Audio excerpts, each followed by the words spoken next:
Farm girl vanished in 2013. 2 years later, police found a predator living nearby. The disappearance shattered a quiet, rural community, leaving behind only questions and heartbreak. What they would eventually discover was more terrifying than anyone could have imagined. Before we begin, make sure to subscribe to the channel and comment where you're watching from. In the sweltering heat of July 2013, Emily Johnson stood at her family's wooden stall, arranging baskets of freshly picked strawberries. The 19-year-old's sun-kissed hair caught the morning light as she chatted with regular customers at the bustling farmers' market of Willow Creek County.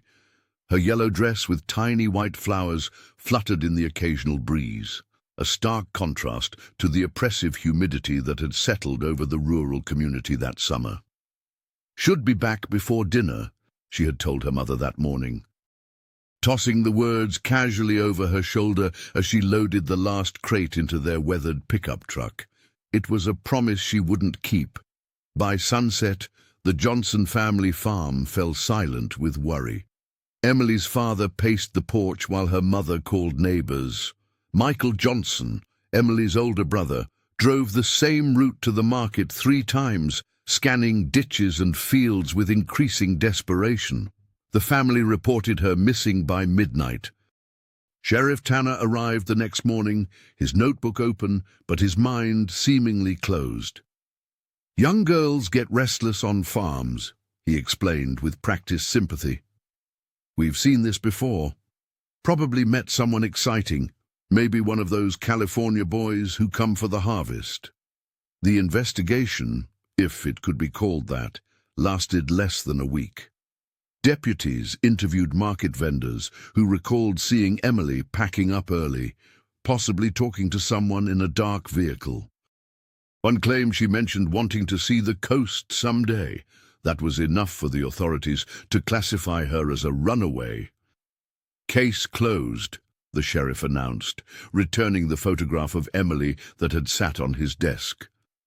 Her parents accepted this explanation with reluctant nods, too overwhelmed by grief to fight. The community slowly stopped asking questions, embracing the comforting fiction that the girl had simply chosen to leave. Only Sarah Miller refused to believe it. Emily's best friend since kindergarten, Sarah knew every dream and fear that lived in Emily's heart. The two had planned to attend community college together that fall, sharing an apartment above the bookstore in town. Emily had already paid her deposit. She wouldn't leave without saying goodbye. Sarah insisted to anyone who would listen. And she definitely wouldn't leave without her journal. The leather-bound notebook that Emily carried everywhere was found in her bedroom, filled with plans for the future, a future in Willow Creek. As weeks turned to months, Sarah continued asking questions while the rest of the town moved on. She brought honey from her family's hives to the market each Sunday, watching and waiting, convinced that the truth about her friend was hiding somewhere in plain sight. Sarah Miller had always been known for her stubborn determination. Where others saw a dead end, she saw a path forward. This tenacity was both her greatest gift and her deepest curse, especially when it came to Emily Johnson's disappearance. While the entire community of Willow Creek County seemed eager to accept the police's convenient explanation that Emily had run off with some seasonal worker, Sarah knew better. She had known Emily since they were children making mud pies behind the Johnson family barn. Emily wasn't the type to leave without saying goodbye, every Sunday without fail. Sarah would bring jars of honey from her family's hives to the farmer's market, the same market where Emily had delivered strawberries that sweltering July day 2 years ago.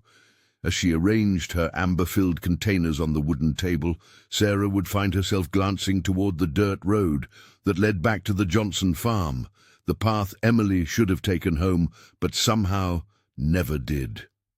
"Another beautiful batch," customers would say, admiring the golden liquid. Unaware that Sarah's mind was elsewhere, calculating and wondering, the autumn of 2015 brought crisp mornings and fields of dying crops, On one such morning, with frost still clinging to the grass, Sarah decided to take a different route home from the market. Something, intuition perhaps, pulled her down a seldom-used gravel lane lined with wild sunflowers bowing their heavy heads toward winter. The lane led to an old derelict farmhouse that had been abandoned for years. Most locals avoided it, claiming it was structurally unsound, but Sarah had always been curious about the forgotten place. She parked her pickup and walked around to the back of the property, drawn by movement caught in her peripheral vision. What she saw made her blood freeze. A clothesline stretched between two ancient oak trees, and hanging from it were several dresses swaying gently in the autumn breeze. But one dress in particular made Sarah's heart nearly stop, a yellow sundress with tiny white flowers, faded from sun and weather, but unmistakably Emily's favorite. The dress she had been wearing the day she vanished. Sarah approached slowly, her boots crunching on fallen leaves. Her trembling fingers reached out to touch the fabric. It wasn't just preserved as a memento. The material showed signs of recent wear, slight fraying at the hem that hadn't been there before. A small tear near the shoulder that was new. Someone had been wearing Emily's dress recently. Sarah's mind raced with terrifying possibilities as she stared at the row of different dresses. Each one, she realized with growing horror, might represent another missing girl. The sight of Emily's yellow dress sent a jolt of icy fear through Sarah Miller's body. She froze in place, her fingers trembling against the weathered fence post. Every suspicion she had harbored since that fateful summer 2 years ago came rushing back with paralyzing clarity. This wasn't just coincidence. This was evidence. Sarah pressed closer, her breath catching in her throat as she ducked beneath the clothesline. The yellow fabric, once vibrant but now faded from sun exposure, still bore the unmistakable pattern of tiny white flowers. Emily had worn it the day she disappeared.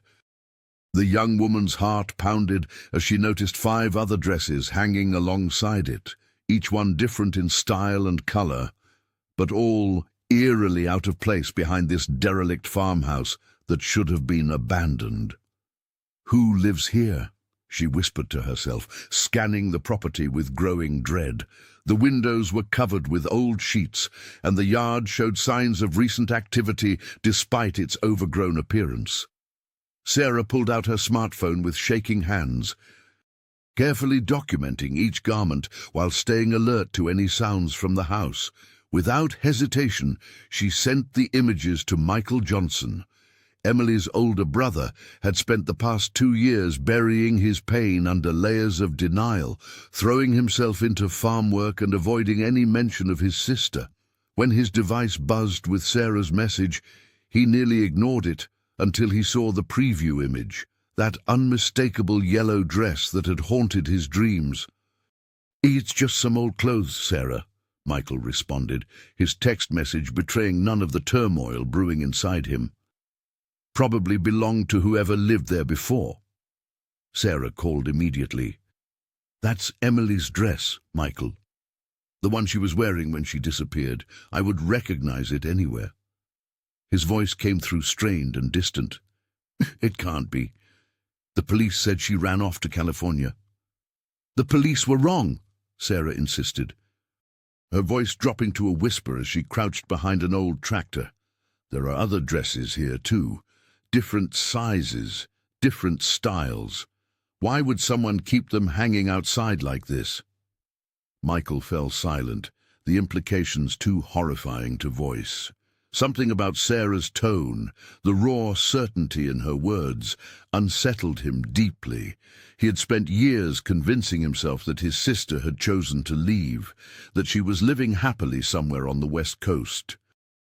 The alternative was unthinkable. "Don't move," he finally said, his protective instincts overriding his denial. "I'm coming to you. Don't go inside that house, Sarah. Just wait for me." Michael Johnson stared at his phone, Sarah's frantic voice still echoing in his ears. His sister's yellow dress, how could it be? For 2 years, he'd convinced himself that Emily had simply started fresh somewhere else, that she was happy. The alternative was too painful to consider. I'll meet you there in 20 minutes, he finally said, his voice cracking. The drive to the derelict farmhouse felt surreal. Every cornfield he passed reminded him of summers spent chasing Emily through golden stalks, her laughter carried by the wind. Sarah was already waiting when he arrived, pacing nervously beside her father's old pickup truck. Her hands clutched a jar of honey, a habit she'd developed since taking over her family's beekeeping business. Something to hold when anxiety took over. "Thank you for coming," she whispered, relief washing over her face. Michael nodded, unable to form words as they approached the weathered structure together. The farmhouse stood like a spectre against the afternoon sky, its paint peeling and windows boarded. Wild grass had reclaimed the yard, creating a waist-high barrier they pushed through cautiously. Each step felt heavier than the last.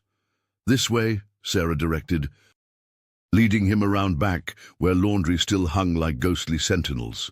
The yellow dress swayed gently in the breeze, a cruel mockery of Emily's movements. Michael touched the fabric, his fingers trembling. "It's hers," he confirmed, recognizing the small tear near the hem from when Emily had caught it on a fence post. "But how? Who lives here?" "Nobody, officially," Sarah explained. "Property records show it belongs to a bank after foreclosure, but someone's been here. Recently." They circled the house, testing windows and doors until finding one that yielded to pressure. The floorboards groaned beneath their weight as they entered, dust particles dancing in the shafts of light that penetrated the gloom. In the kitchen, dishes sat unwashed in the sink. A calendar on the wall showed July 2013, the month Emily vanished, with days methodically crossed off until the 19th, the day after she disappeared. "Michael." "Look," Sarah called from what once was a pantry. She'd moved aside a heavy shelf, revealing a trap-door set into the floor. Beneath piles of rusted garden tools and broken appliances lay the entrance to a cellar. The air escaping from below carried a musty odor mixed with something chemical, cleaning products perhaps, used too liberally. Michael's stomach turned as Sarah knelt to clear away the remaining debris. "We shouldn't go down there," he whispered. Fear finally overtaking denial. Not alone. Sarah looked up at him, her determination unwavering despite the terror evident in her eyes. "If Emily is down there, or was, we need to know." She pulled out her smartphone, activating the flashlight. "But you're right, we need help." Michael nodded, pulling out his own device with shaking hands. Whatever waited below, they would face it together, but not without backup. His sister deserved that much. Sarah Miller and Michael Johnson arrived at the sheriff's office, clutching the photographs of the yellow dress. Sheriff Tom Wilson barely glanced at the evidence before dismissing them with a patronizing smile. "Kids, I understand you miss Emily, but this is just someone's laundry. We've been through this. She ran off to California. Let it go." Sarah's hands trembled with rage. "That's her dress. The exact one she was wearing when she disappeared." The sheriff's indifference felt like a physical blow. Michael placed a steadying hand on her shoulder, his own frustration evident in his clenched jaw. "Look," the sheriff sighed, "I've got real crimes to solve, not wild goose chases from grieving friends who can't accept reality." They left the station defeated, the weight of institutional apathy crushing their spirits. Sarah kicked at the gravel in the parking lot, tears of frustration streaming down her face. "They don't care," she whispered. "They never did." That night, sleep eluded her. The image of Emily's dress fluttering in the wind haunted her every time she closed her eyes. Around 2 in the morning, Sarah gave up trying to rest and opened her laptop. If the authorities wouldn't help, she would find answers herself. She accessed the archives of the Willow Creek Gazette, searching for missing persons reports. At first, nothing seemed connected until she noticed a pattern. Over the past 7 years, 4 young women from farming families had disappeared. Each case was quickly classified as a runaway situation with minimal investigation. Lisa Carpenter, 17, vanished while walking home from a friend's house in 2008. Angela Reeves, 20, disappeared after her shift at the local diner in 2010. Melissa Torres, 18, went missing while visiting her grandmother in 2011. And then Emily in 2013. Sarah's blood ran cold as she mapped the locations, all within a 15-mile radius of Willow Creek, all farm girls, all dismissed as runaways despite leaving behind personal belongings and future plans. She printed the articles, hands shaking as she arranged them on her bedroom floor. The faces of the missing girls stared back at her, young women with bright smiles and hopeful eyes, just like Emily. The realization hit her with terrifying clarity. Someone had been taking girls from their community for years, and nobody was connecting the dots. Sarah grabbed her phone and called Michael, not caring about the early hour. "It's not just Emily," she said when he answered, her voice tight with urgency. "There are others. This isn't random. Someone's been hunting farm girls in Willow Creek for years. And the police have been looking the other way." Sarah Miller couldn't shake the feeling that something was hidden in the abandoned house. After convincing Michael to help her search the property more thoroughly, they ventured into the attic one cloudy afternoon. The floorboards creaked beneath their cautious steps as dust particles danced in the thin beams of light filtering through cracked windows. In the far corner, beneath a loose floorboard, Sarah discovered by chance, lay a worn, leather-bound notebook. Her hands trembled as she carefully opened it, revealing pages filled with desperate, hurried handwriting. The diary belonged to a girl named Amber, whose entries spanned 6 months from 2 years earlier. "I don't know how much longer I can pretend," one entry read. "He comes at night, always smelling of motor oil and cigarettes. Says if I try to run, he'll find my little sister next." Sarah's throat tightened as she read aloud to Michael. The pages documented a horrifying routine.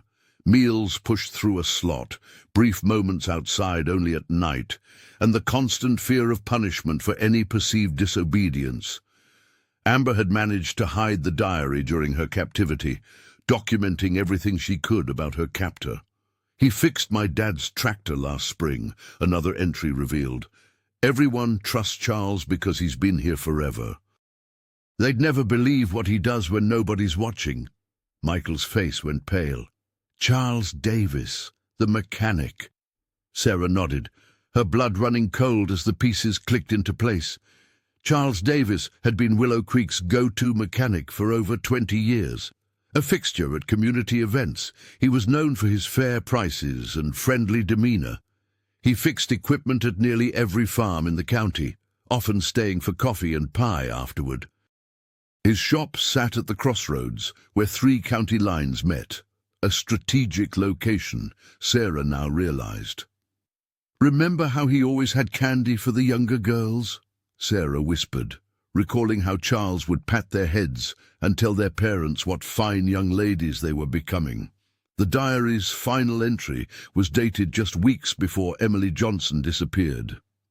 "He mentioned a girl who delivers strawberries," Amber had written.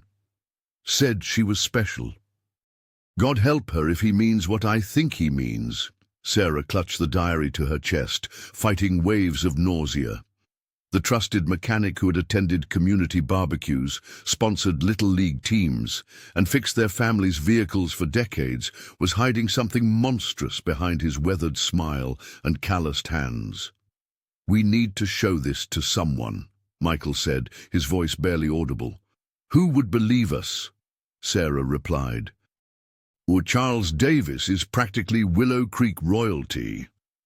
Michael Johnson spent the night in his family's attic, surrounded by dust and cobwebs, methodically sifting through boxes of his father's old farm records. Though still harboring doubts about Sarah's theory, something compelled him to search for answers. His fingers trembled slightly as he flipped through faded invoices and maintenance logs dating back nearly a decade. At 3 in the morning, his blood ran cold. Charles Davis's signature appeared on service records for every single farm where a girl had disappeared.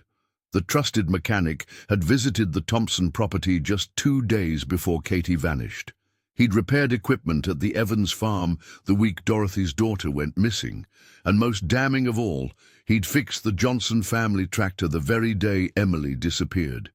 "It can't be a coincidence," Michael whispered to himself, his voice barely audible in the silent farmhouse.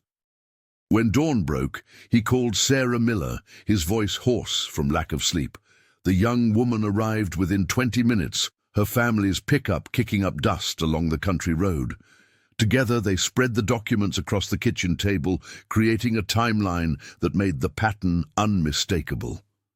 "Charles has been hiding in plain sight for years," Sarah said, her fingers tracing the dates. "He uses his business to scout locations, gain trust, learn routines." That afternoon, they gathered their evidence and drove to the sheriff's office. Sheriff Walters, a heavy-set man who'd held his position for over 15 years, leaned back in his creaking chair as they presented their findings. "You two are grasping at straws," he said, barely glancing at the documents. "Charles Davis has fixed every tractor in this county. He's a deacon at First Baptist. His family goes back 4 generations in Willow Creek. But the pattern," Michael began, "is coincidence," the sheriff interrupted. "You kids need to stop this witch hunt before you destroy a good man's reputation." Sarah's cheeks flushed with anger. "What about Emily? What about all the other girls?" Sheriff Walters stood, towering over them. "I'm warning you both. Stop stirring up trouble or I'll have you charged with harassment." Outside, Sarah kicked the tire of her vehicle in frustration. "The whole town thinks Charles is some kind of saint," she hissed. "They'd rather believe our girls just ran away than face the monster living among them." Michael placed a hand on her shoulder. "We need more evidence," he said quietly. Sarah's eyes hardened with determination. "Emily wouldn't have given up on me," she said, "and I won't give up on her." She climbed into her pickup, mind already racing toward their next move. The faces of the missing girls seemed to flash before her eyes, each one deserving justice, each one counting on them to uncover the truth. Sarah Miller drove her pickup truck down a winding country road, clutching a piece of paper with Dorothy Evans' address. The afternoon sun cast long shadows across the cornfields as she approached a modest farmhouse that had seen better days. Dorothy had lost her daughter, Lily. 5 years earlier, another farm girl who'd simply vanished. When Dorothy opened the door, Sarah immediately recognized the hollow look in her eyes, grief that never fully heals. The older woman invited her in, offering tea in chipped mugs that trembled slightly in her weathered hands. "I've been waiting for someone to ask the right questions," Dorothy said, her voice steady despite years of heartbreak. "The police said Lily ran away too. But my daughter wouldn't leave without saying goodbye." Michael Johnson arrived 20 minutes later, apologetic and slightly out of breath. The three gathered around Dorothy's kitchen table, where photographs of Lily smiled from every wall, frozen in time at 17. "I've had suspicions about Charles Davis for years," Dorothy confessed, pulling out a worn notebook. "He fixed our tractor 2 weeks before Lily disappeared. I caught him watching her from the barn. But when I mentioned it to Sheriff Wilson, he laughed it off." Sarah's skin prickled. "The authorities protected him." "This county runs on relationships built over generations," Dorothy explained. "Charles has been fixing everyone's vehicles since before most deputies were born. Nobody wants to believe the worst about their neighbor." Michael spread out a map of Willow Creek County on the table. "We need to track his movements, establish a pattern." For hours, They marked locations of farms where girls had disappeared, noting Charles's service calls from records Michael had gathered from his father's files. Dorothy added dates when Charles had visited her property for seemingly unnecessary repairs. "He always came when my husband was away," she observed, circling dates on a calendar. "Always found reasons to return." A disturbing pattern emerged. Broken fences near girls' bedrooms, late-night emergency calls for minor repairs, and Charles's uncanny ability to know which farms had young women home alone. "The girls who didn't disappear," Sarah whispered, remembering conversations at the farmers' market. "They all mentioned feeling uncomfortable around him, but nobody connected the dots." Dorothy nodded grimly. "In small towns, we're taught to ignore our instincts in favor of community trust." As evening approached, Michael noticed something else. Charles's repair schedule intensified during harvest season, when families were busiest and most distracted. "He's been hiding in plain sight," Sarah said, her voice trembling with anger and determination, "using our trust against us." Dorothy placed a hand over Sarah's. "Lily would be grateful someone finally sees the truth. Now we just need to prove it before he takes another girl." The last light of day stretched across the fields like molten gold, casting long shadows as Sarah finished storing the day's honey harvest. Her family's beekeeping business had become her only solace during the endless search for Emily. She was arranging the jars when a timid knock at the door broke the evening silence. Standing on the porch was Megan Davis, her thin frame silhouetted against the crimson sky. Sarah recognized Charles's daughter immediately. The 16-year-old had always kept to herself at school, a quiet shadow rarely noticed by others. "Can I come in?" Megan asked, her voice barely audible above the chirping crickets. The girl's eyes were sunken, ringed with dark circles that spoke of sleepless nights and constant vigilance. Sarah ushered her inside, noticing how Megan flinched at sudden movements. "Nobody knows I'm here," the teenager whispered, glancing nervously toward the window. "He'd kill me if he found out." In the kitchen's warm light, Megan's exhaustion was even more apparent.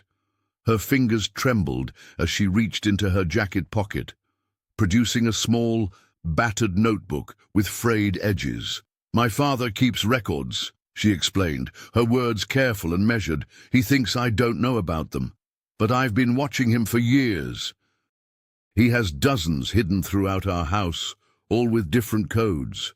Sarah's heart raced as Megan opened the notebook to a dog-eared page. The entries were meticulous: dates, initials, and single-word notations.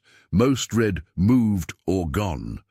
But one entry from 2 years ago made Sarah's blood freeze. "E.J. kept Emily Johnson." The implication hit Sarah like a physical blow. "There are others," Megan continued, her voice steadying with each word, as though unburdening herself of this secret was giving her strength. "He brings them somewhere else first, before they disappear completely. The ones marked kept are different." Sarah struggled to reconcile the Charles Davis everyone knew, the mechanic who fixed tractors for half the county, who brought donuts to community meetings, with the monster Megan described. Yet, looking at the terror in the girl's eyes, Sarah knew it was true. "He's not working alone," Megan added, her gaze dropping to her worn sneakers.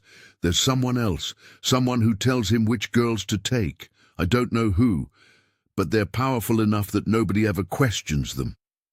Sarah reached for her phone to call Michael, but Megan grabbed her wrist. "Not yet. I need to get back before he notices I'm gone, but I had to tell someone. And you're the only one still looking for her." Sarah reached out to thank Megan Davis, but the girl had already vanished into the shadows. All that remained was a hastily scribbled note on a torn piece of paper. "He knows I talked to you. Be careful."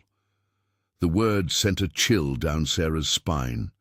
She clutched the note, her hands trembling as the full weight of what she'd done crashed over her. By involving Megan, she'd put Charles's daughter in terrible danger. I should have protected her, Sarah whispered, panic and guilt warring in her chest. She realized that Megan was as much a victim as Emily or any of the other missing girls, trapped in a different kind of prison, one built of fear and manipulation rather than locks and chains. Michael Johnson placed a steady hand on her shoulder. "This isn't your fault. Megan chose to help us." His voice was firm, but his eyes betrayed his own worry. "We need to find her before Charles realizes what she's done." They spent hours driving through Willow Creek County, checking every place they could think of where a frightened teenager might hide. The small diary with EJ kept remained clutched in Sarah's hand, both a victory and a burden. It was proof of Emily's fate, but at what cost? As dawn broke over the farmlands, Sarah's phone buzzed with a news alert that made her blood run cold. Katie Thompson, a 15-year-old from Riverdale, the next town over, had disappeared while walking home from a friend's house. The article mentioned she was last seen wearing a blue sweater and carrying a backpack with a sunflower pin. Details that seemed painfully ordinary but would soon become part of another family's nightmare. "It's happening again," Sarah whispered, showing Michael the screen, "right now, while we're chasing ghosts." The news of Katie's disappearance spread through Willow Creek like wildfire. For the first time, people began connecting the dots.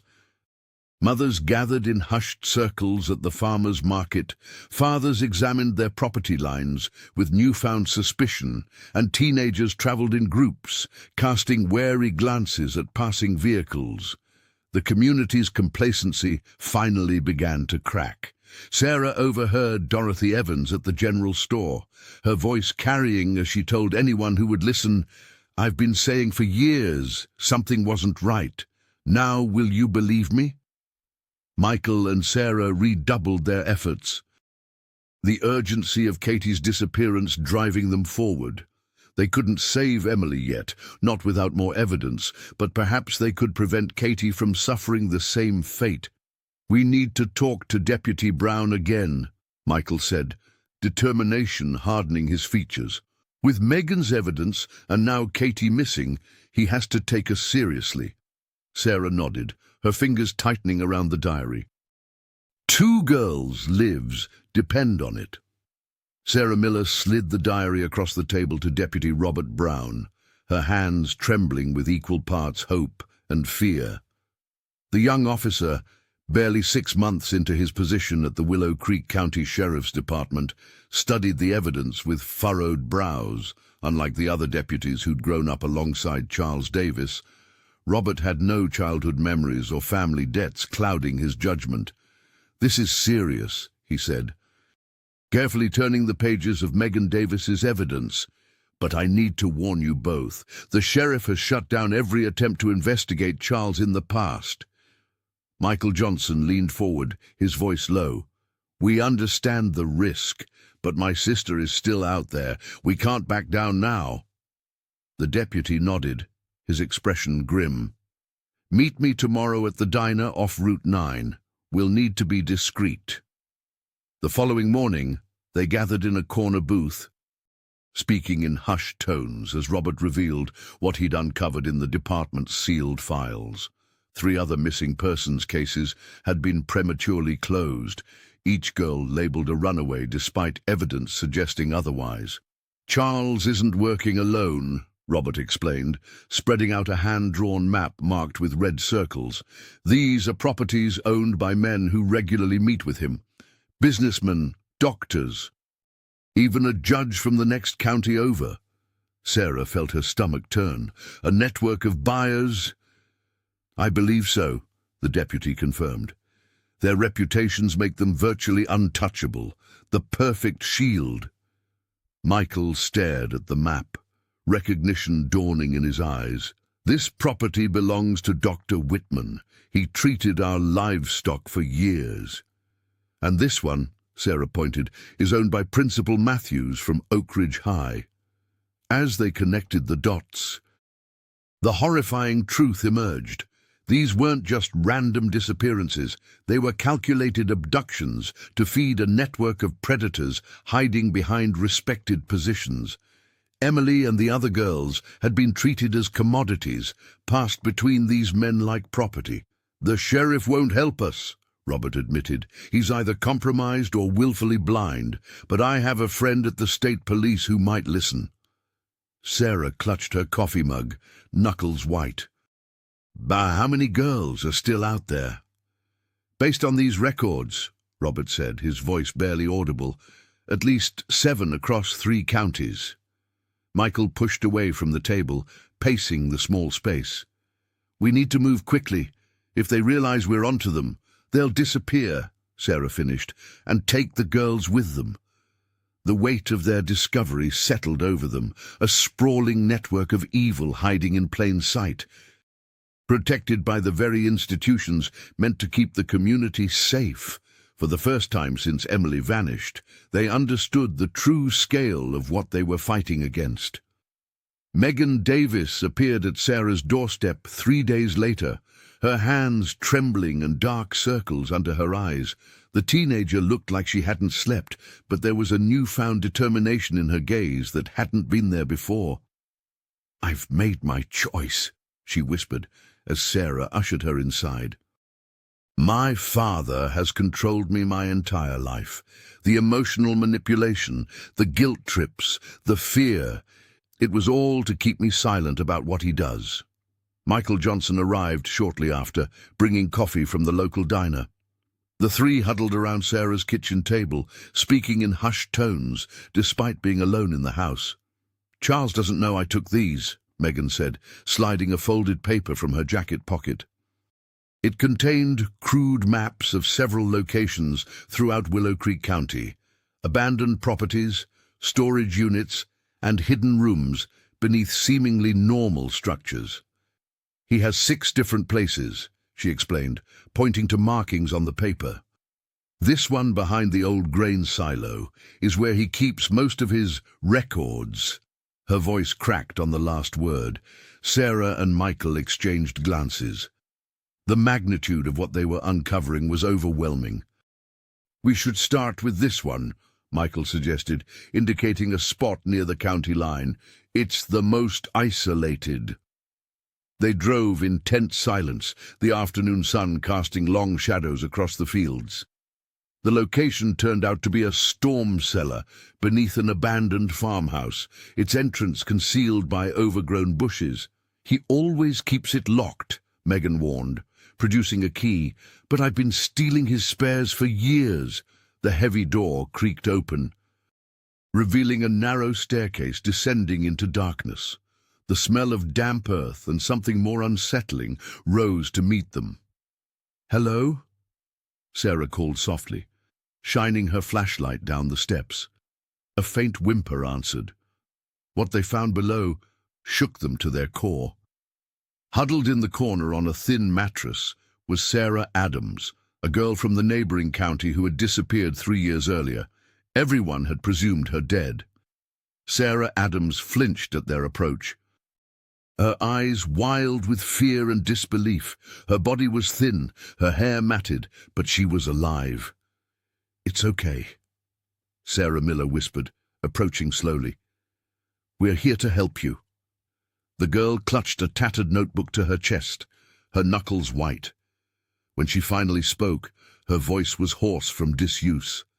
"There are others," she whispered, "so many others."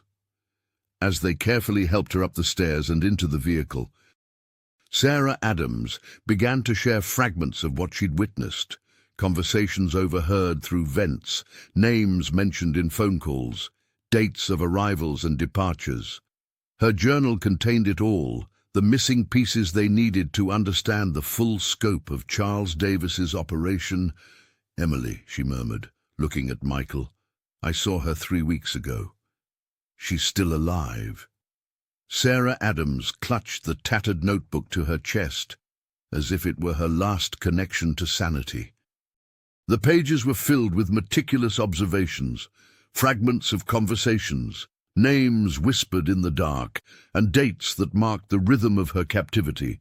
Her hands trembled as she flipped through the journal, pointing to an entry from just 23 days ago. "Emily was here," she whispered, her voice cracking from disuse. "Charles moved her to the East property when someone started asking questions at the market." Michael Johnson's breath caught in his throat. His sister, alive! The possibility pierced through the armor of grief he'd built around himself. Sarah Miller reached for his hand, squeezing it tightly as tears welled in her eyes. "Did she say anything about where exactly?" Sarah asked gently, careful not to overwhelm the fragile woman before them. Sarah Adams nodded slowly. "She told me about the strawberry fields, said her family must be looking for her by now." Her fingers traced the scribbled words on the page. "Charles was angry that day, said he had to move his merchandise because some nosy girl with honey jars was getting too close." Megan Davis stood in the corner, arms wrapped protectively around herself. The teenager's face hardened at the mention of her father. "He keeps them in rotation," she explained quietly. "Never in one place too long, but there's a pattern to it." Together, they spread out Sarah Adams' journal entries alongside Megan's knowledge of her father's movements. A timeline emerged, a horrifying choreography of captivity and exploitation. Michael paced the floor, his farmer's hands clenched into fists.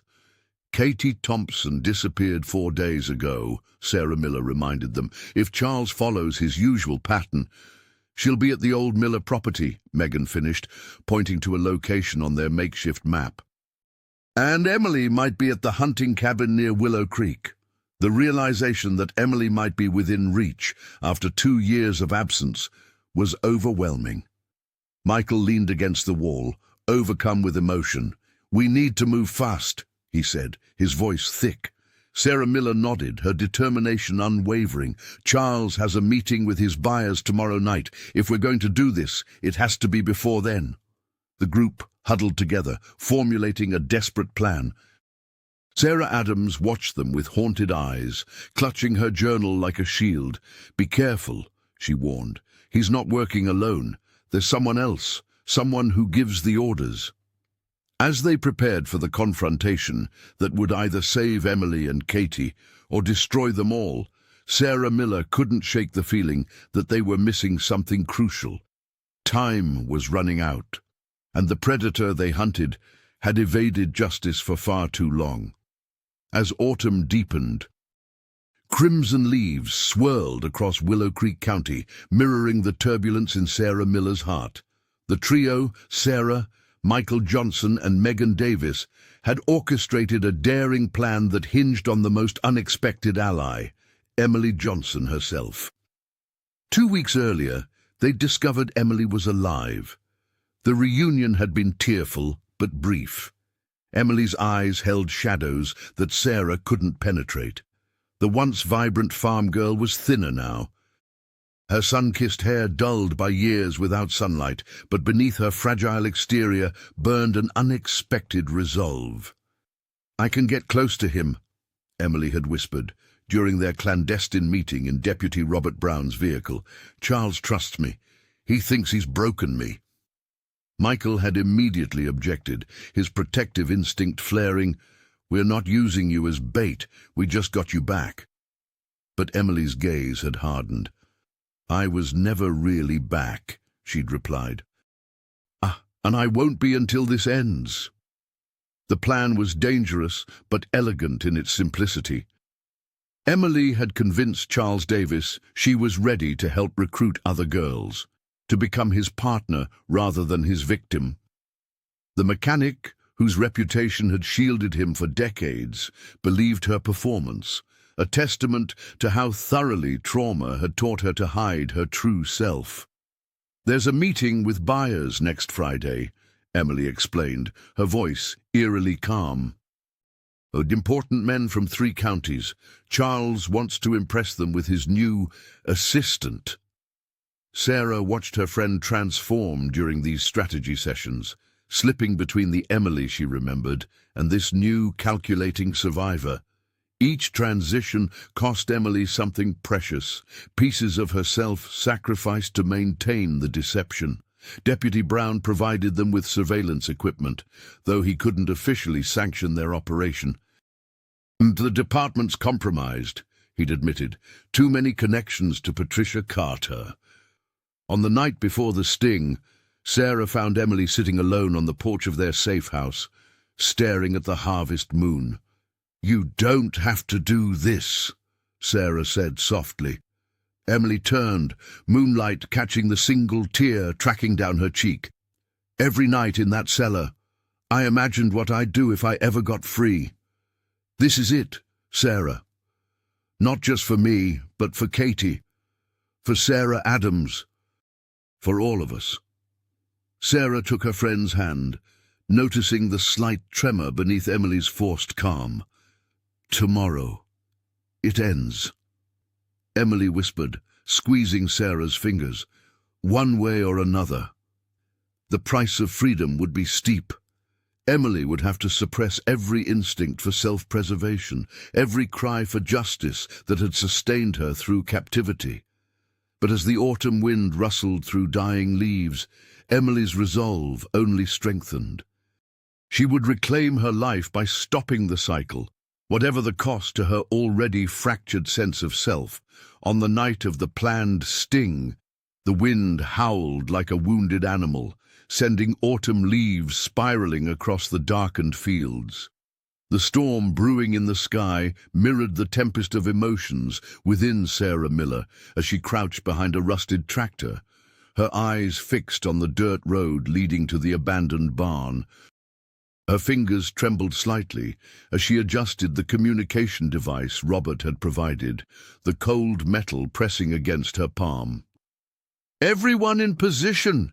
Deputy Robert Brown's voice crackled through the earpiece, steady despite the stakes. Sarah watched as headlights cut through the darkness, the vehicle's approach sending her heart hammering against her ribs. "They're here," she whispered, ducking lower as the automobile rolled to a stop. Two men emerged, their faces partially obscured by the shadows, followed by a third, wearing an expensive coat that seemed out of place in rural Willow Creek.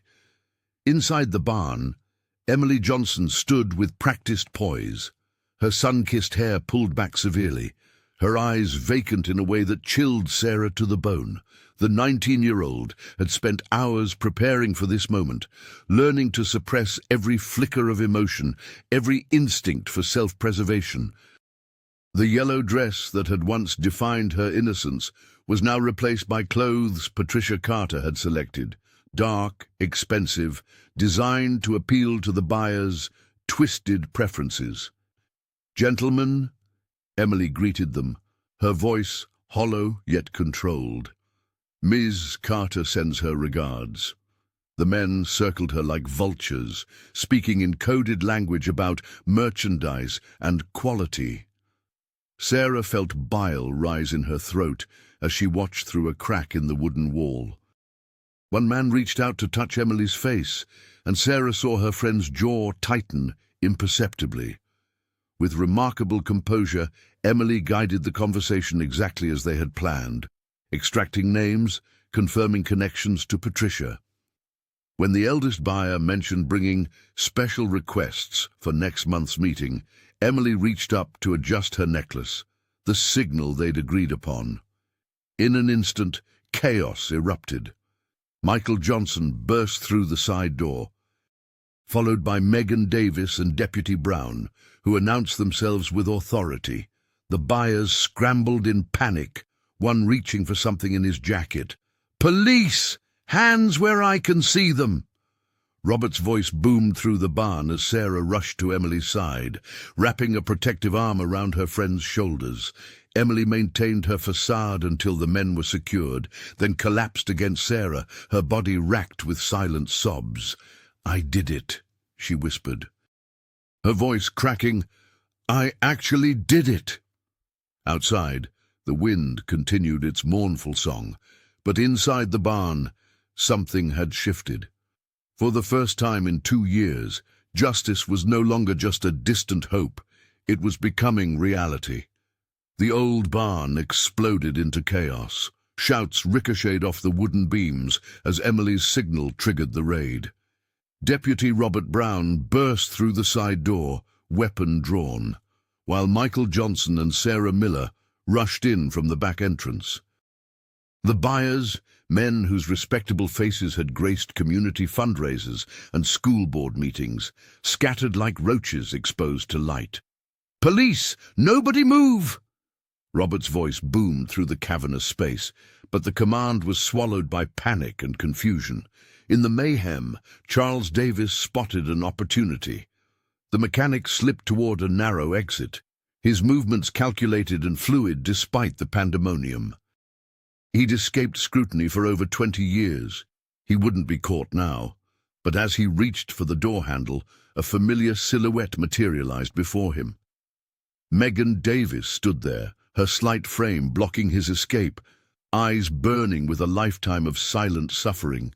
"Move, girl!" Charles hissed, his facade of fatherly concern evaporating like morning dew. "No." The single word carried the weight of every night Megan had lain awake. Listening to muffled cries from hidden rooms, every morning she'd forced herself to smile at neighbors who praised her father's generosity. Charles's face contorted with rage. "You ungrateful little—" He lunged forward, hands outstretched toward his daughter's throat. Megan didn't flinch. Years of emotional captivity had forged her courage in the hottest fires of fear. She stepped toward him rather than away, her voice steady. "It ends tonight." The struggle was brief, but violent. Charles's desperation gave him strength, but Megan knew his weaknesses. When he reached for the concealed weapon in his boot, she was ready. They grappled for control, their shadows dancing grotesquely on the barn wall. A deafening crack split the air. Charles stumbled backward, crimson blooming across his shirt. He looked at Megan with bewilderment, as if unable to comprehend that his own daughter had finally fought back. He collapsed against hay bales, his breathing labored.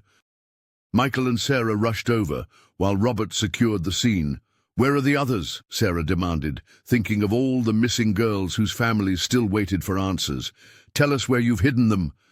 Charles's eyes flickered with malice. Even dying, he refused to surrender his final power. "You'll never find them all," he wheezed, blood bubbling at his lips. "Some secrets. Stay buried." His last breath escaped in a defiant chuckle that echoed through the barn long after his eyes went vacant. Megan stood over him, not in triumph, but in sorrow for all that had been lost, including the father she had once believed in. The mechanic's death brought no closure, only questions that hung in the air like dust motes caught in the moonlight streaming through the barn's broken roof. With Charles Davis gone, Megan revealed the existence of one final hideout with trembling hands. She'd always known about it, but had been too terrified to speak of it before. The location was tucked away in the dense woods beyond the Johnson family farm, a place deliberately chosen to torment Emily with its proximity to her former home. "It's about half a mile past the old oak with the split trunk," Megan explained, her voice barely audible as Deputy Robert Brown assembled a small rescue team. The young officer moved with quiet efficiency, determined not to repeat the department's past failures. They trudged through the underbrush as twilight descended, flashlight beams cutting through the gathering darkness. Michael Johnson led the way, his familiarity with the land proving invaluable. Sarah Miller stayed close behind, clutching a first aid kit she'd hastily assembled, her heart pounding with equal measures of hope and dread. The entrance was cunningly disguised, a storm cellar door covered with fallen branches and forest debris. It took 3 men to heave it open, revealing a narrow staircase descending into darkness. The smell that rose from below was damp and fetid, carrying traces of human suffering that made Sarah's stomach turn. "Emily!" Michael called out, his voice breaking. "Katie!" A faint sound answered, Not quite a voice, more like the whimper of a wounded animal. Deputy Brown descended first, weapon drawn, followed by Michael and Sarah. Megan remained at the entrance, unable to face what her father had created. In the beam of their flashlights, they found them. Emily and 15-year-old Katie Thompson huddled together on a filthy mattress, chained to the wall. Both were alive but terribly thin, their eyes squinting against the sudden light after days in near darkness. "Sarah," Emily whispered, disbelief washing over her gaunt face. "Michael." The reunion was raw and painful. As Deputy Brown worked to free them from their restraints, Emily collapsed into her brother's arms, her body racked with silent sobs. She was physically present, but somehow distant, her eyes haunted by memories she could never fully articulate. Michael cradled his sister, murmuring promises of safety she couldn't yet believe. Katie's mother arrived minutes later. Having followed the rescue team in her own vehicle, despite instructions to wait, her anguished cry upon seeing her daughter echoed through the woods. Katie sobbed in her mother's embrace, innocence stolen, but life reclaimed. As paramedics arrived to assess the survivors, Sarah watched Emily, her best friend, yet now somehow a stranger. The girl in the yellow dress was gone forever, replaced by someone who had endured the unimaginable. Sarah reached for Emily's hand, and after a moment's hesitation, Emily squeezed back, a tiny bridge across the chasm that now separated them. The investigation spiraled outward like ripples in a still pond. With Charles Davis dead, Deputy Robert Brown and a team of state investigators uncovered a trove of evidence in his workshop. Hidden compartments filled with photographs, journals, and meticulous records dating back 15 years. But the most shocking revelation came when they analyzed the handwriting in the coded notebooks. These weren't written by Charles. Robert explained to Sarah and Michael as they sat in the police station. The primary handwriting belongs to someone else. When they cross-referenced the penmanship with local records, the truth emerged with devastating clarity. Patricia Carter, the beloved retired schoolteacher who had taught half the county's children, was the architect behind the entire operation. For decades, her warm smile and charitable community work had concealed a monstrous predator who identified vulnerable girls and orchestrated their abductions. Charles had merely been her loyal enforcer, carrying out kidnappings and managing the network while Patricia maintained her spotless reputation. The mechanic's access to farms and his technical skills had made him the perfect accomplice. But he had never been the mastermind. The morning of Patricia's arrest stunned Willow Creek to its core. Neighbors watched in disbelief as officers led the 72-year-old woman from her quaint cottage, her face betraying no emotion as cameras flashed. The educator who had once been trusted with the community's children had betrayed that sacred bond in the most horrific way imaginable. "She knew everything about everyone," Dorothy Evans whispered during a community meeting held after the arrest. "Yet we told her our troubles, our schedules, our children's habits. We invited the wolf right into our homes." The prosecution discovered that Patricia had meticulously selected girls based on family situations, targeting those whose disappearances might be explained away or whose families lacked connections to push for thorough investigations. Her position as a respected elder had allowed her to influence local authorities, subtly steering them away from serious inquiry. As news spread beyond county lines, other communities began examining their own unsolved disappearances. The network's reach extended through 3 states, with buyers including professionals, businessmen, and even a county commissioner from a neighboring district. For the residents of Willow Creek, the betrayal cut deeper than fear. The very foundation of rural life, the trust in neighbors, the belief in community protection, had been weaponized against them. Parents who had once let their children roam freely now installed security systems and established strict check-in protocols, "We thought we were safe because we knew everyone," Michael told a reporter who came to document the aftermath. "But that was exactly what made us vulnerable."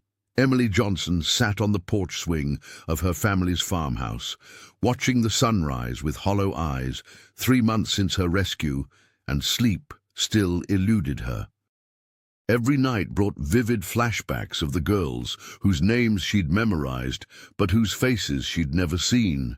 The ones Patricia Carter had moved elsewhere before they could be found. "You don't have to carry this alone," Sarah Miller said, appearing with 2 steaming mugs of tea. She handed one to Emily, careful not to startle her. Sarah had developed a 6th sense for her friend's triggers, sudden movements, closed doors, the scent of motor oil that reminded her of Charles. Emily accepted the mug but couldn't meet Sarah's eyes. "I hear them sometimes," she whispered, calling for help. The chasm between them felt insurmountable. Sarah, despite her unwavering loyalty, could never truly understand what Emily had endured. She'd tried therapy groups, but the well-meaning counselors with their clipboards and clinical terms only made Emily retreat further into herself. "Michael's coming by later," Sarah offered. "He's bringing those strawberry tarts you used to love." A ghost of a smile crossed Emily's face. Her brother had transformed from the boy who buried his grief in denial to a fierce advocate. He'd started a database for rural missing persons cases, connecting families across 3 states. Across town, Megan Davis sorted through donated clothes at the community center she'd helped establish. The daughter of the mechanic had channeled her pain into purpose, creating a haven for survivors. Her hands moved methodically through fabric, organizing by size and season. "This would look nice on Katie," she said, holding up a blue sweater. Katie Thompson, the youngest survivor, nodded shyly from her corner seat. The 15-year-old rarely spoke above a whisper, but she never missed a meeting. Sarah Adams entered carrying folders. Once a prisoner herself, she now worked with law enforcement. Her detailed journal having become crucial evidence in prosecuting Patricia's network. "They found another location," she announced quietly. "2 more girls safe." That evening, the 4 survivors gathered around Emily's kitchen table, a ritual they'd established. No therapists, no family members, just shared understanding. They didn't always speak. Sometimes they simply existed together in the silence that only they could interpret. "I'm going back to school next month," Emily finally said, her voice stronger than it had been in weeks. The others looked up, surprise mingling with cautious hope. "Criminal psychology," she added. "I want to understand how people like Patricia hide in plain sight." Megan reached across the table, her scarred hand covering Emily's. Katie followed, then Sarah Adams. 4 hands linked in silent communion. A sisterhood forged in darkness, but reaching stubbornly toward light. The trial of Patricia Carter ended with a life sentence, but for Emily Johnson, no punishment could restore what had been stolen. The courtroom's wooden benches had emptied, reporters had moved on to fresher tragedies, and Willow Creek slowly retreated into an uneasy normalcy that felt like betrayal to those who knew the truth. "They all want to forget," Emily whispered to Sarah one evening as they sat on the Miller family porch, watching honeybees return to their hives. "Oh, but I remember everything." The young woman enrolled in criminal psychology courses at the State University that fall. Her professors marveled at her insights, unaware that each case study was filtered through personal horror. At night, Emily still woke screaming, the walls of her bedroom morphing into the damp cellar where 2 years of her life had disappeared. Michael visited every Sunday, bringing flowers and sitting in silence when words failed. Their relationship had transformed. He no longer saw his little sister, but a survivor whose strength humbled him. Sometimes they drove past the mechanic shop, now boarded up and covered in graffiti, a monument to collective shame. Megan Davis changed her last name and moved into a small apartment above the bookstore in town. The daughter of the enforcer found purpose working with a victims' advocacy group, her quiet voice carrying unexpected authority when she spoke to law enforcement about signs they'd missed. She and Emily rarely discussed their shared nightmares, but their understanding ran deeper than conversation. Sarah Adams returned to her family in Ohio, but sent letters filled with pressed wildflowers and fragments of poetry. Katie Thompson, the youngest survivor, struggled most visibly. Her mother reported that the 15-year-old refused to leave the house for months after her rescue. Dorothy Evans established a foundation in her daughter's name, creating a network that connected families of the missing across 3 states. The retired schoolteacher's crimes had reached further than anyone initially believed. On the anniversary of her rescue, Emily retrieved the yellow dress from the evidence box. The fabric had faded, stained by time and trauma, but she hung it in her window like a flag. "Some people think I should burn it," she told Sarah as they stood looking at the garment. "But that's what they want, for us to erase ourselves, to make it easier for everyone to pretend." The dress caught the evening light, transforming from cheerful yellow to warning gold. In the heartland, where corn grew tall enough to hide countless secrets, where community trust created perfect blind spots, Emily knew the battle continued. Their vigilance would never end, because somewhere another Patricia Carter was watching, waiting, planning, and another farm girl was walking home alone.